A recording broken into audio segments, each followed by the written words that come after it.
Payturolaire.tv, nous sommes toujours en train d'enregistrer les émissions du mois de février et quelle richesse, nous accueillons des associations, bientôt des activités économiques dans la vallée de la Ture et puis des artistes qui attendent aussi dans les starting blocks.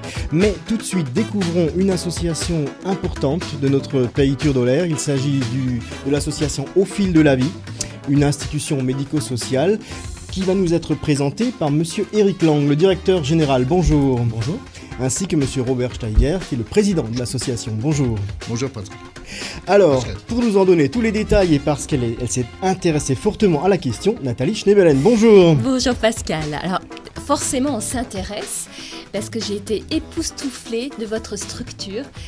Au fil de la vie, cette association compte 105 salariés. On pourrait dire que c'est une entreprise, une bonne entreprise. Et monsieur Steiger, vous êtes président donc, de l'association depuis quand ? Depuis 2008. Oui, et dans l'association même, vous étiez déjà membre. Dans l'association depuis 2004. Donc vous connaissez bien Au fil de la vie. Un petit peu.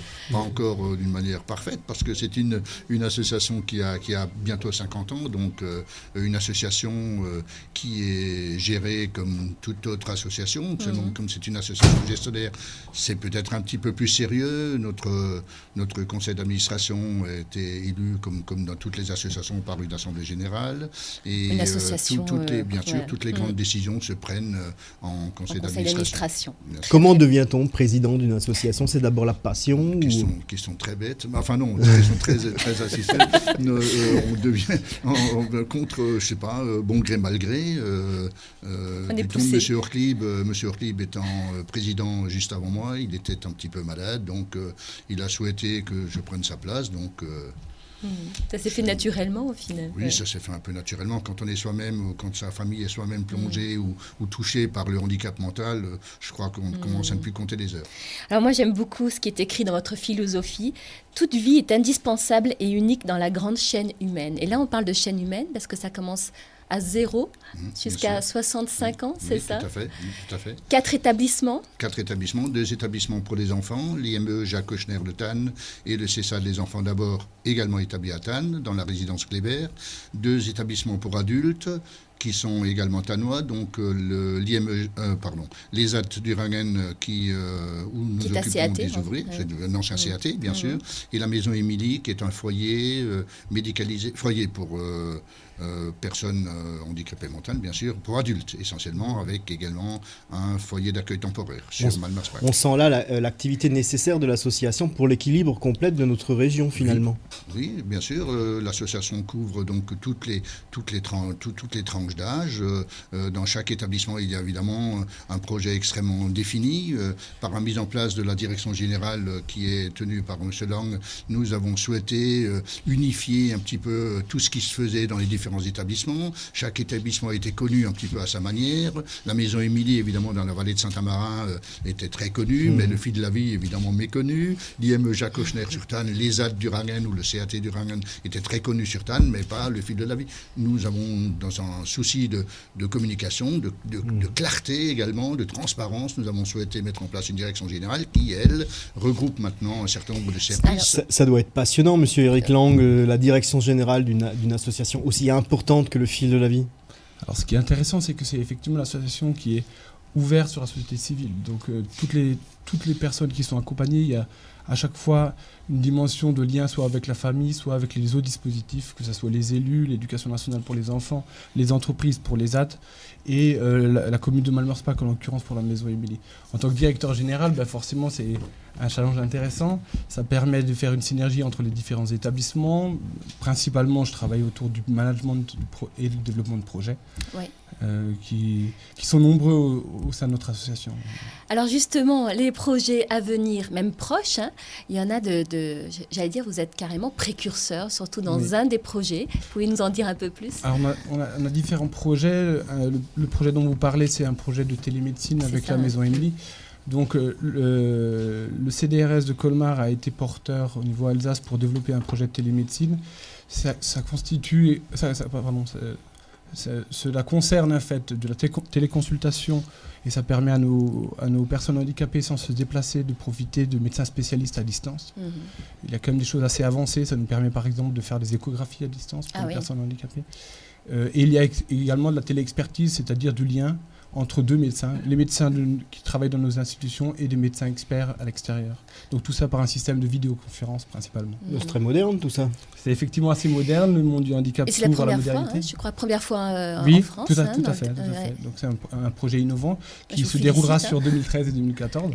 Après nous avons d'autres projets, des projets notamment immobiliers avec la construction de la direction générale de l'association et du CESA Les Enfants d'abord sur la commune de Vieux-Tannes pour une période de 2015. D'accord.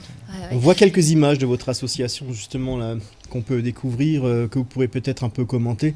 On voit vraiment la dimension humaine qui est fortement présente dans chaque entité de votre association. Alors, ça vient aussi de l'origine parentale de l'association où ce sont les parents et des amis qui composent le conseil d'administration. Donc c'est une des conditions pour pouvoir l'intégrer. Et donc effectivement, nous laissons une place extrêmement importante à ces personnes-là, c'est-à-dire aux parents de l'enfant usagé qui ont forcément des attentes quant au devenir d'adulte. Donc il y a une ouverture de tous les établissements sur le spectre. Là, pour les enfants, vous faites un accompagnement très particulier puisque chaque enfant en fait est individuel. Voilà. Alors il y a une prise en charge individualisée, mais dans le secteur adulte comme dans le secteur enfant. Nous avons 2 établissements qui ont des vocations différentes. Le CESAD, les enfants d'abord, qui intervient entre 0 et 20 ans pour le maintien dans le dispositif ordinaire, donc l'école ou la crèche en fonction de l'âge, effectivement. Et l'IME Jacques Auchner, qui est un dispositif donc, de scolarisation adaptée. Donc il y a forcément de l'enseignement proposé en fonction des compétences de l'enfant. Il y a des activités éducatives, d'un suivi paramédical et médical, des entretiens thérapeutiques. Donc il y a plus de 35 professionnels avec 20 professions différentes. Est-ce que vous avez vu des enfants s'épanouir grâce à cet accompagnement ? C'est la condition sine qua non, j'aurais tendance à dire. L'objectif est effectivement l'épanouissement des enfants et des adultes et de leur permettre au maximum de leur potentiel de pouvoir s'intégrer dans la société civile. Donc il y a des enfants qui ont des trajectoires très positives avec un travail en milieu ordinaire en secteur adulte, d'autres qui iront en structure adaptée, d'autres dans des établissements médico-sociaux, mais il y a des vies totalement épanouissantes dans des établissements. Ça c'est vraiment une réussite quand on arrive à ça. Pour les adultes aussi, il y aurait peut-être quelque chose à dire parce qu'il y a un foyer de vie. Oui. Tout à fait. Donc la maison Émilie, qui est connue sur le secteur de Malmafrac, effectivement, deux orientations. La première orientation de l'accueil permanent, donc un lieu de résidence principalement. On voit les images. Voilà, effectivement. Et donc aussi une spécialisation sur l'accueil temporaire. Donc c'est le plus grand centre de l'Est d'accueil temporaire. Il y a plus de 60 personnes qui passent avec 3000 journées par an. Et nous avons créé avec la maison départementale des personnes handicapées du Haut-Rhin la première convention d'accueil d'urgence et de préparation à l'accueil du Rhin. Voilà.